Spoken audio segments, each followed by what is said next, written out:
Hi, folks. We're back with our panel, Ron Christie and John Gizzi.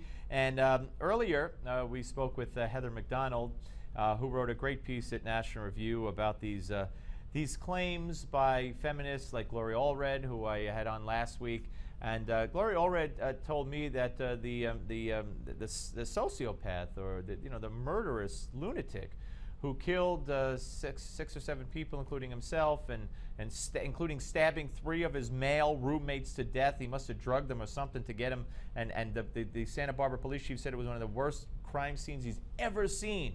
That somehow this guy was a male chauvinist, and that's why he did what he did, because he hated women, according to his manifesto. Ron, again, maybe I'm stuck in the 70s, and in no way am I trying to diminish these murders, obviously, but for feminists to take the focus away from mental health and say he was a male chauvinist, she claims that maybe she's right. Male chauvinism is now listed by the American Psychiatric Institute as a mental disease. I thought male chauvinism meant, if you felt you had to open the car door for a woman, you were a male chauvinist.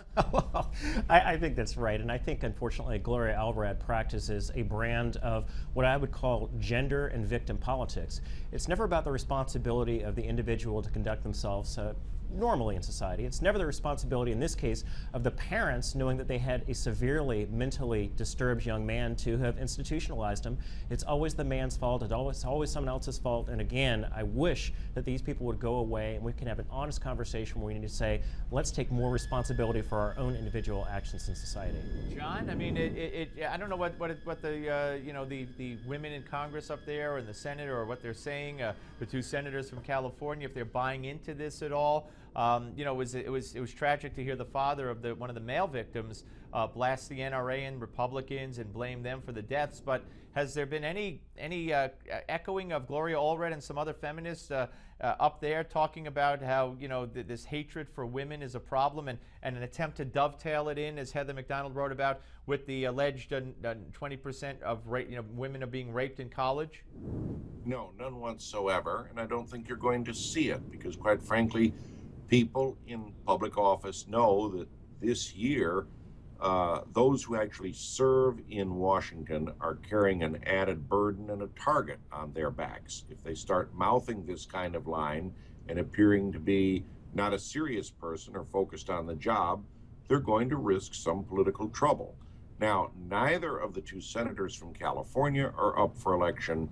I've covered both of them over the years, and I just don't think they're going to find the time to engage in something like this, particularly when it regards a tragedy in their home state, such as that in Santa Barbara.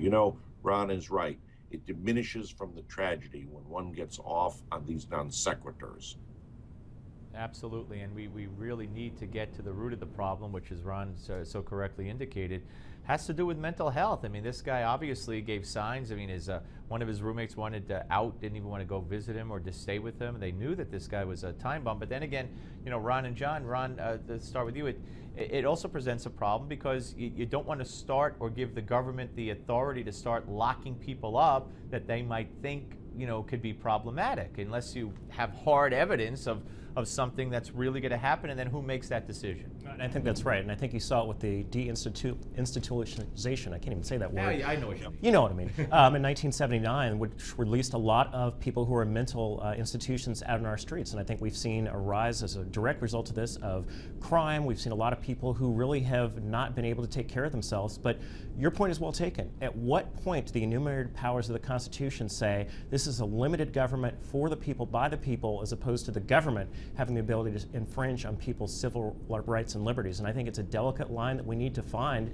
a responsible balance to, Steve. And John, what's legislatively speaking? I mean, I know Dick Blumenthal from Connecticut, went right out and exploited this after the shooting, after the killings, talking about how if we had only passed what we passed, things like this, the craziness could have stopped. He went on to say that since Sandy Hook, there had been tens of thousands of young people who were killed with guns. I know in 2012, the statistics I saw showed that for the whole year it was like 8,000 or 9,000. So I don't know where he gets tens of thousands. But that aside, has there been anybody following in his lead to, again, push for gun control legislation or some other kind of legislation to, quote unquote, stop this craziness?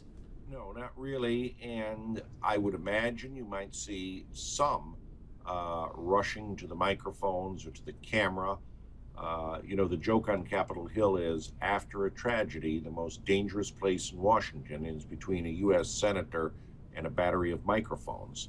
And that's not meant to make light in any tragic circumstances. But I will say this, that after Sandy Hook, one saw the same kind of rhetoric from politicians and the punditocracy, and yet the action that's been taken by municipalities, townships, and school districts has been in the opposite direction, and that is to allow armed guards within the school system and follow the same example that the airlines do with sky marshals, which is to have the proper protection available. Now, some don't like it, some even say it's craven.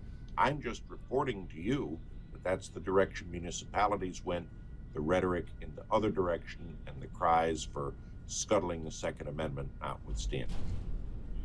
Yeah, and I don't think you're going to see a lot of that in an election year because, as was proven after Sandy Hook, the country is not in favor of more gun laws. California had some of the toughest gun laws in the country, or has, and this happened there. The guns were bought legally. I mean, you know, how much more could you do? Gentlemen, it has been a pleasure to have you on for all these segments, and we'll see you again very soon. Ron Christie and John Gizzi, thank you both very much. We'll reconvene very shortly.